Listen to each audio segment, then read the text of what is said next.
Dear viewers, you are welcome to my channel. Today I am going to have a discussion about present continuous tense part 1.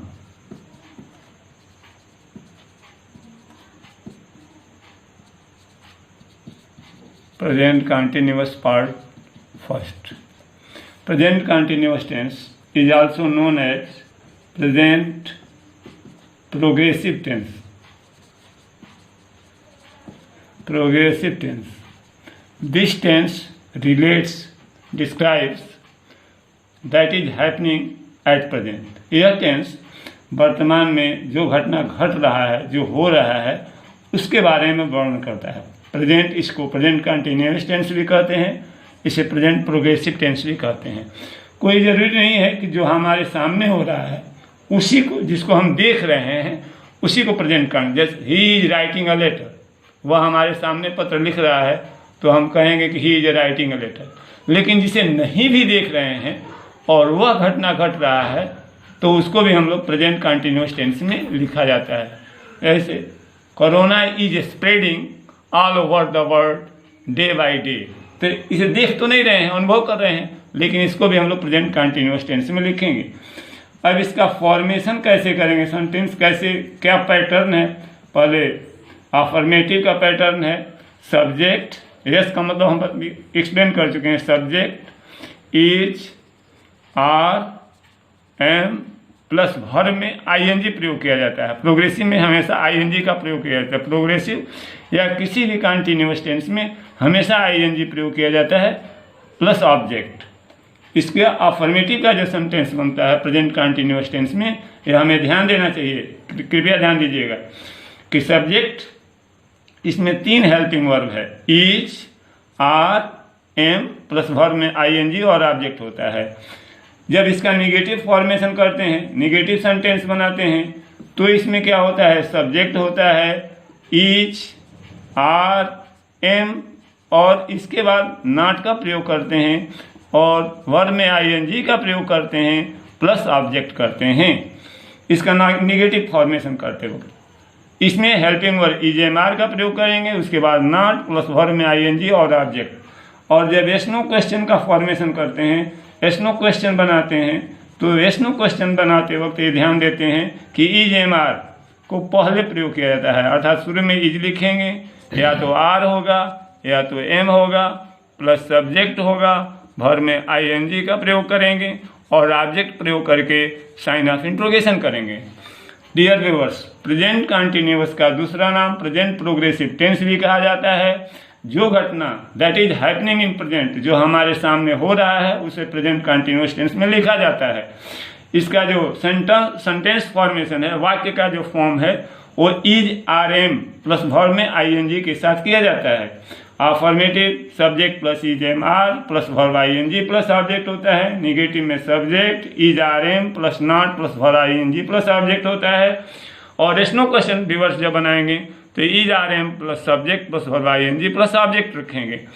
अब यहाँ use कैसे किए जाएंगे, use of is, are, M कहाँ use प्रयोग करेंगे, कहाँ, किसके लिए इज का, किसके लिए आर का और किसके. इज का प्रयोग देखिए, इज का प्रयोग किसके लिए करेंगे, इज किसके साथ प्रयोग करेंगे, तो ही, यदि सब्जेक्ट ही है, सब्जेक्ट शी है, सब्जेक्ट इट है, या सब्जेक्ट जो है कोई नाउन हो, सिंगुलर नाउन हो, या यदि यह सिंगुलर हो, सिंगुलर हो, नाउन के जगह नेम लिख सकते हैं, नेम लिख सकते हैं.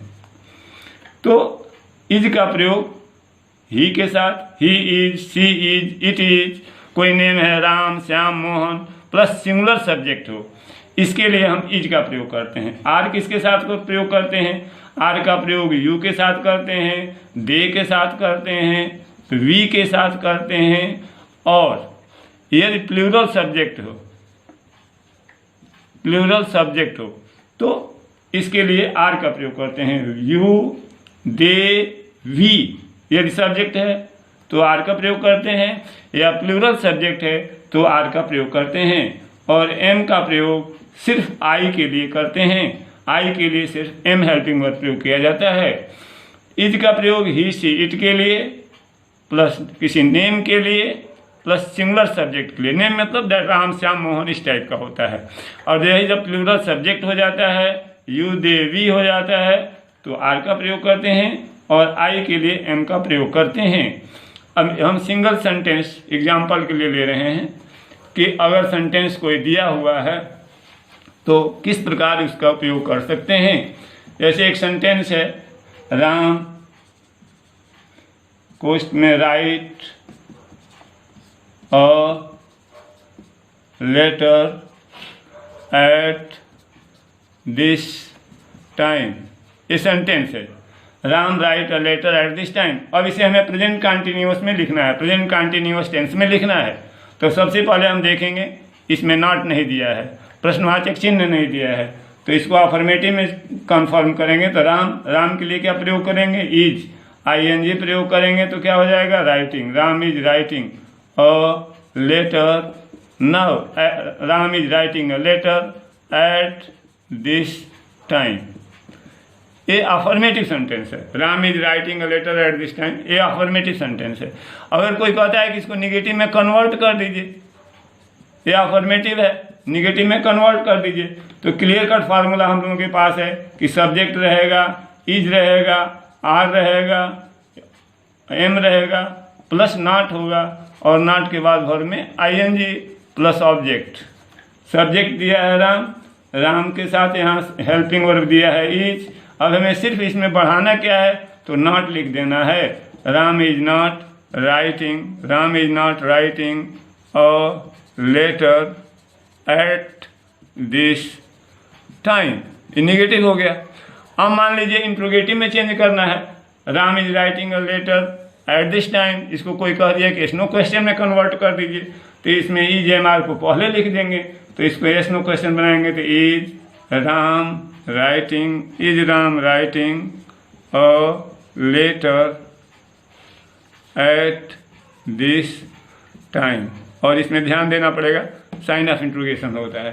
तो इसका पैटर्न आसान है, सबसे आसान पैटर्न है कि इज एम आर का प्रयोग करेंगे, वर्ब में आईएनजी का प्रयोग करेंगे, singular subject he she it के लिए इज का प्रयोग करेंगे, we you they plural subject के लिए आर का प्रयोग करेंगे, आई के लिए एम का प्रयोग करेंगे। एक और एग्जांपल आप लोगों के सामने मैं रख रहा हूँ, एक प्लूरल सब्जेक्ट का। मान लीजिए लिखा है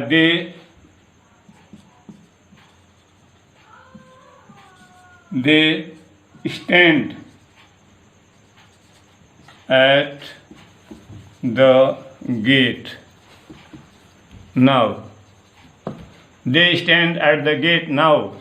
अब इसे हमें अफर्मेटिव नॉट नहीं दिया, अफर्मेटिव में चेंज करना है, तो लिख देंगे दे के साथ प्रयोग करेंगे आर, दे आर आईएनजी प्रयोग करेंगे, दे आर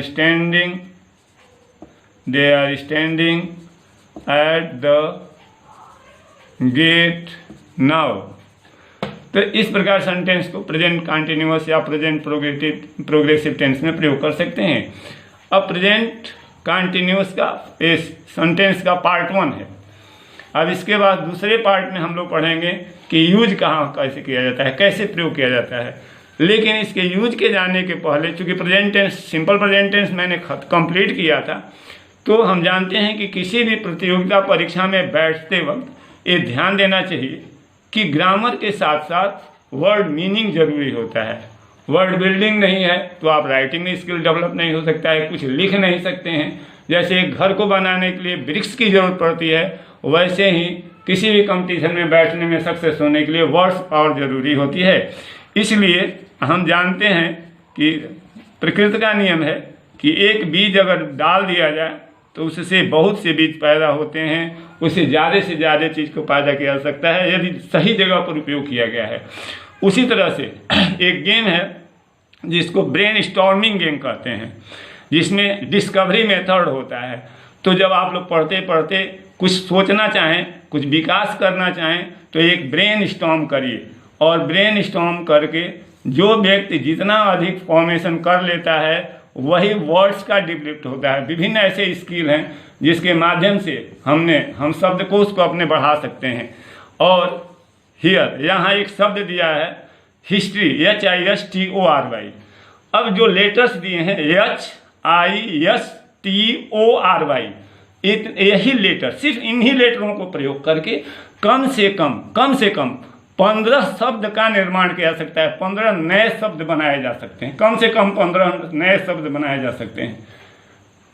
तो आप लोग कोशिश करिए कि कितना शब्द हम बना सकते हैं। जो जितना ही अधिक शब्द बनाएगा, जितना ही अपने ब्रेन को स्ट्रॉन्ग करेगा, वर्ड पावर का डेवलपमेंट होगा, वर्ड का विकास होगा। और हम दूसरे पार्ट में आप लोगों के प्रेजेंट कंटिन्यूअस में यूज ऑफ प्रेजेंट कंटिन्यूअस और प्रेजेंट कंटिन्यूअस का महत्व दिखाएंगे। जैसे मान लीजिए मैंने लिखा वर्ड हिस्ट्री, इसको हम लिख सकते हैं, इसमें से ले सकते हैं। फर्स्ट देखिए वर्ड्स बन सकता है IS, इच एक वर्ड बन सकता है। तो दूसरा कोई कहा अरे सर हम STORY स्टोरी बना सकते हैं, STORY स्टोरी बना सकते हैं।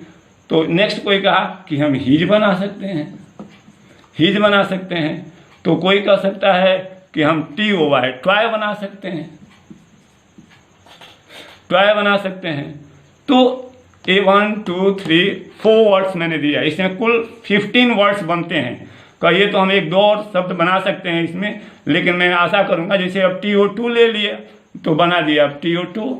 तो मेरे व्यूअर्स इस HISTORY